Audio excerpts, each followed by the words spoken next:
laps and the fuel load winding down. 25 laps to go at Lowe's Motor Speedway. With Darrell Waltrip and Larry McReynolds, I'm Mike Joy. Tony Stewart has a lead of 1.8 seconds over Casey Mears. Dale Earnhardt Jr. 3 seconds off the lead. Jimmy Johnson 4.4 back in closing. Denny Hamlin 5 seconds behind the leader. And the large possibility of needing a pit stop for fuel before the laps run out. Nextel helps NASCAR and NASCAR fans get things done. Who is the Nextel getting it done call of the race? Darrell. I'm going to go with the second place car. Casey Mears, Darian Grubb. I like what they've done tonight. Casey Mears, the Mears family known for Indy and what they've done up there. Good to see this guy. Really had a great run last night. Second. If he runs second tonight, he's had a great weekend. Larry? I'm going to give it to a group. I'm going to give it to a group as we're a third of the way into this 2007 season. This manufacturer listened to their drivers. They moved the power band on their engines. They came here. They have almost led a third of this race. I'm going to give it to Toyota Racing. You know what? They're getting it done tonight like sprint. Yesterday in practice, Tony Stewart didn't like the car, didn't like the track, didn't like the tire. Greg Zipadelli said, park it. And they ended practice a little bit early. Greg said, we know what we can do to give you the car you need when you need it. Boy, they have done it. Stewart with a 2.5 second lead with 22 laps to go. And that's that trust thing that a driver and a crew chief have to have. That guy there has to believe in his driver. That driver has to trust his crew chief. Well, they're the longest running pair, driver crew chief pair in Nextel Cup. They're in their 9th season together. Greg Zipadelli has never crew chief another driver in Nextel Cup. Tony Stewart has never been with another crew chief in Nextel Cup.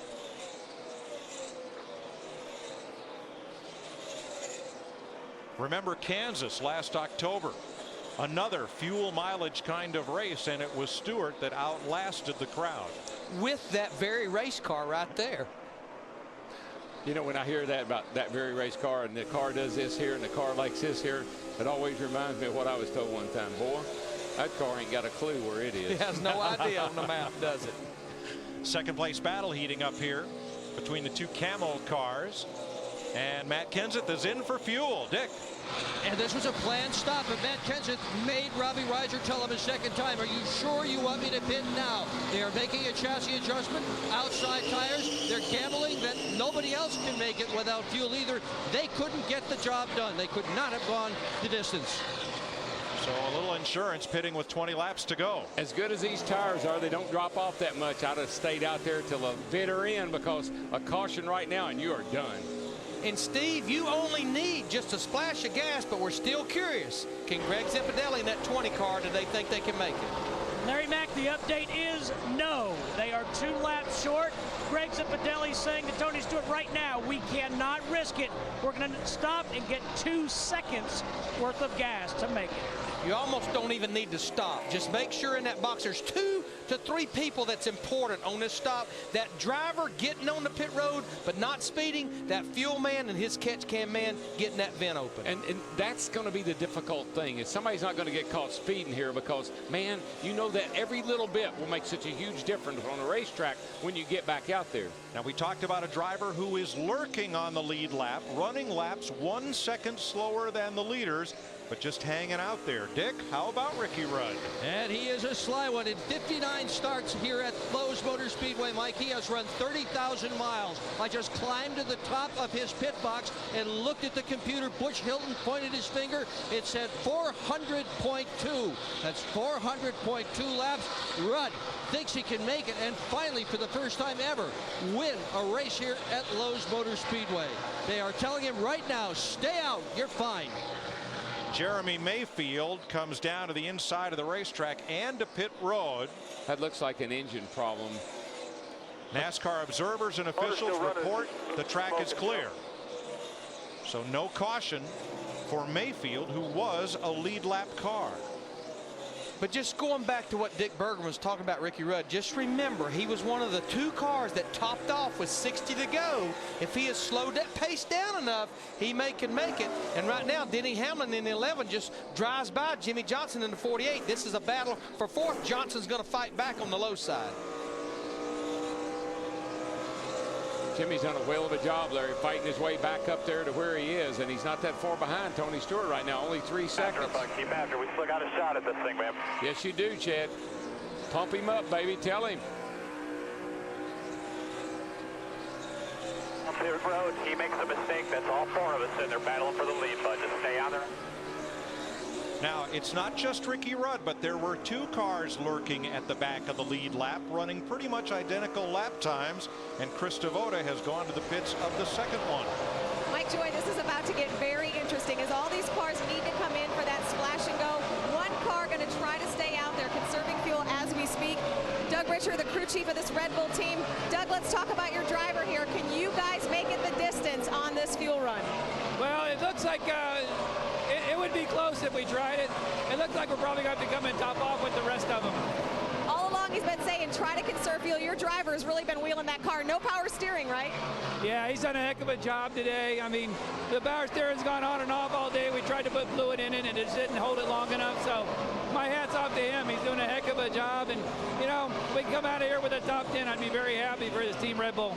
They would still love to make the gamble, though. It's going to be very close. 1 lap is what we're talking about. Man, go for it. Oh, yes, sir. What have you got to lose? No, he Just got nothing go to for lose, it. man. You got a shot, take it. Well, he's the lone effort now for Toyota because they just pushed Jeremy Mayfield, the 36 car, behind the wall here with 13 to go. If they told me I was 1 lap short, I'd say I'll go for it. Darrell, they are 40th in owner points, the Red Bull team, and need a good finish here. They don't need what might have been. Yeah, that's a good point. I'm still going for it. 12 laps, 18 miles to go. And now teammates from Rick Hendrick's team.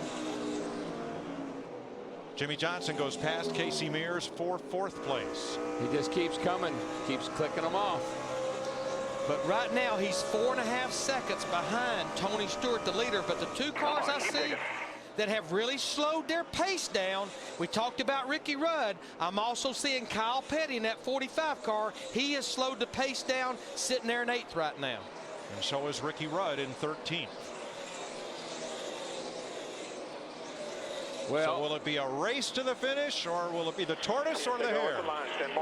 Back in the day, we used to kind of figure them this way, and we hoped they'd played out this way.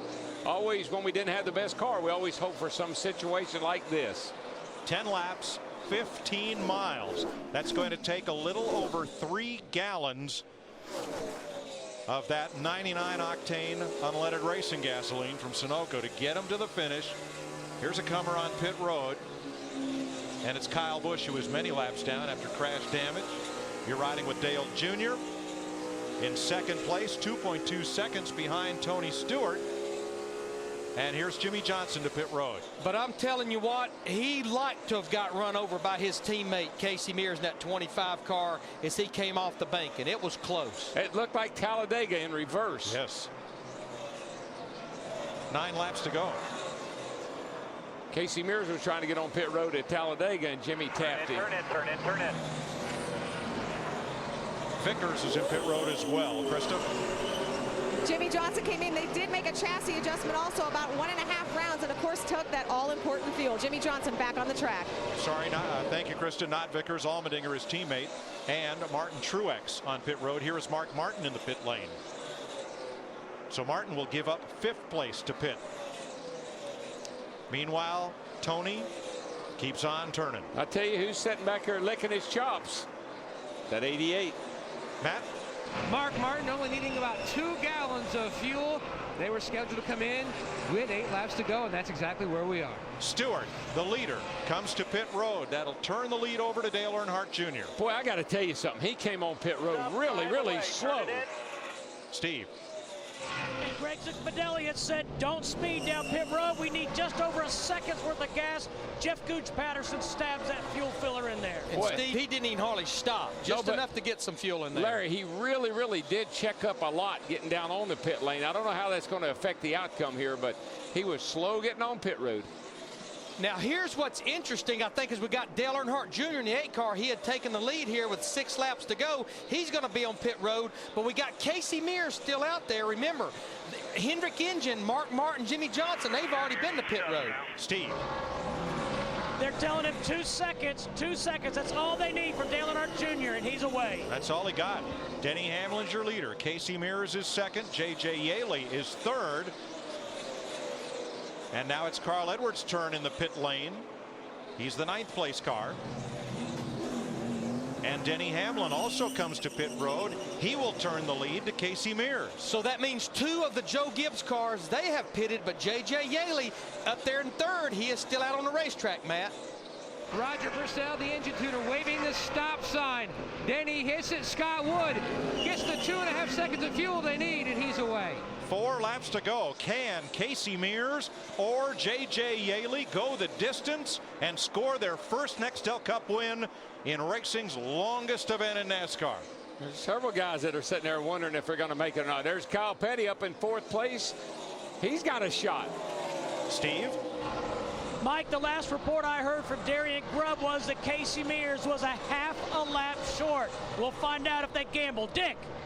J.J. Yaley has just been told that he can make it. They do not plan to pit the 18 car. You know what? When you're in the position they're in, don't pit. No. You're trying to win this race. What you don't want is a green-white checkered. If you're in this box, you got to get it to the end. You got to have no cautions. This is unbelievable. An economy run to finish off NASCAR's longest night. Casey Mears, winless, the leader. J.J. Yaley, always a bridesmaid, never a bride, second. And Ricky Rudd, out of retirement to race this year. One of them may win it. But what I hope, Darian Grubb with 3 laps to go, that he's slowing Casey Mears down. He has a 10-second lead. He can slow that car down over a second right now. We have been racing 5.5 hours, and it comes down to this. And they're still racing 3 wide at both ends of the racetrack. Kyle Petty, 3rd place right now. 13 seconds back, the leading Dodge. Could he win it? 2 laps to go. Casey Mears 32-33, almost an 11-second lead. Darian, slow him down another second, buddy. His dad, Roger. Plenty of room. Plenty of room, plenty of room. Back Casey's me down, dad, back me down. Roger, drives his motor coach. I'd be wearing that race. I'd want them to tell me where everybody is and what I got to do. His mom, Carol, runs his fan club and handles some of his business interests. It's a true racing family. White flag in the the air. Mears gang, Yeah. Bakersfield, California. He's going to do it. Roger, Rick, now Casey. All he needs is a gallon of gas. He doesn't even need that now. He just needs fumes. That's all he needs. Yaley second. Kyle Petty third. Reed Sorensen, Brian Vickers. No pressure, and he has got it made. He can coast. He can coast from there. For the National Guard, Casey Mears is going to win his first Nextel Cup race, the Coke 600. Good for him. All right. Becomes the 4th Hendrick car driver to win this year. Look at Kyle Petty. Kyle Petty gets a 3rd. And J.J. Yaley finishes second, by far his best ever Nextel Cup outing. What a finish. Way to go, guys. That was exciting. Yeah, baby. Yeah! Thank you, National Guard. I'm out. He's out of gas. That's okay. Yes! Yes! Unbelievable job, guys. Unbelievable job. Woo! Woo! Yeah, Man, thank you guys for my first win, man. Thank you. Woo! I guarantee you that will be a proud papa and a proud mama right there. Can you imagine the relief for this kid's feeling? Casey Mears becomes the 8th different first-time winner at Lowe's Motor Speedway, the 5th different driver to score his first career win in the Coca-Cola 600.